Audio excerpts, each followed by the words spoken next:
All right, I'm going to read you something real quick, and take in mind I'm not the best out loud reader, and I can't pronounce any of these Supreme Court justices' names, so bear with me, please. Washington, June 27, 2005, Supreme Court ruled on Monday that police did not have a constitutional duty to protect a person from harm, even a woman who obtained a court-issued protective order against a violent husband, making arrest mandatory for a violation. Oh, let's see.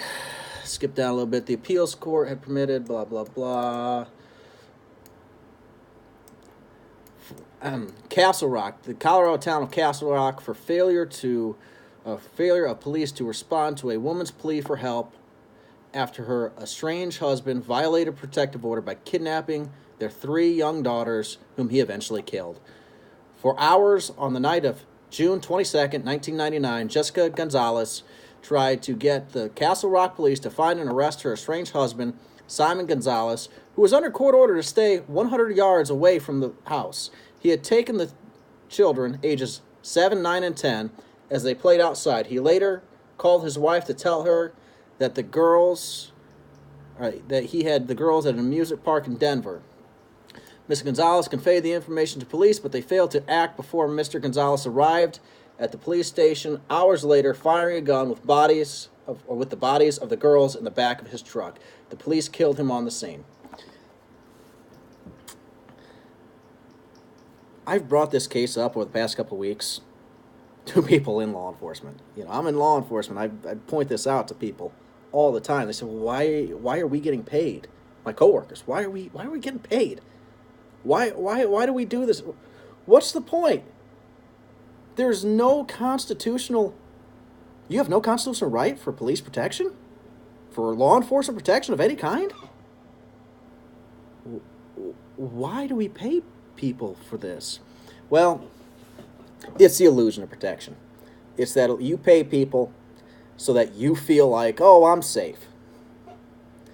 Back to what I was saying the last video. Whenever one of these mass shootings happens, you give... There's 2 responses. Either give the people more power, say arming teachers, for instance, getting rid of these gun-free zones at school so a law-abiding parent can walk into that school concealed carrying and not have to worry about nothing.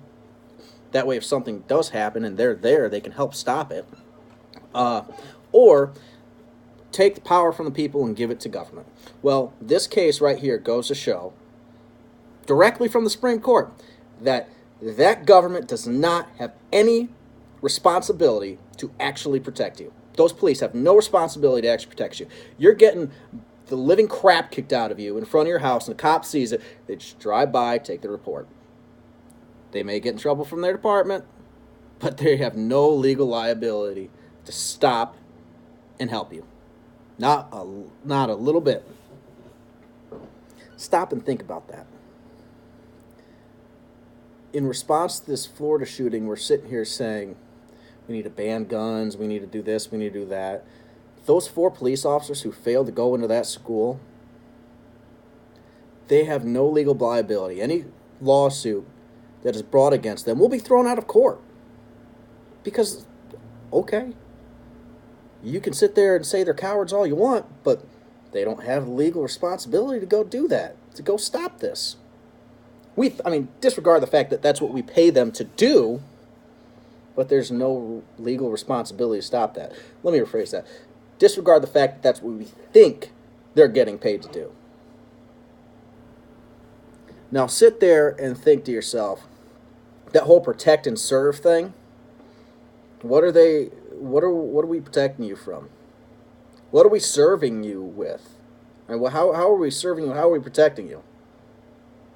Truth of the matter is, a 12-gauge shotgun under your bed is going to stop a home invasion a whole fudge load faster than a deputy trying to drive to your house 15 minutes later. A handgun's going to stop a rape a whole crap load faster than a police officer responding after the fact.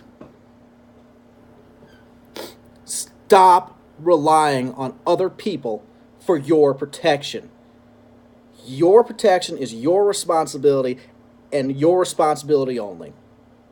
And if you're a parent, the protection of your children is your responsibility and your responsibility only. And if you're a decent human being, the protection of those around you who can't protect themselves. I'm looking at you teachers who say, I will never care. I'll quit teaching before they let anybody carry a gun at my school. I'm looking at you people.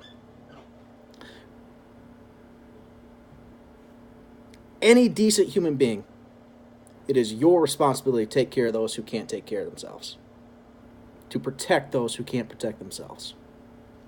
We saw that with some of these coaches who died protecting their students.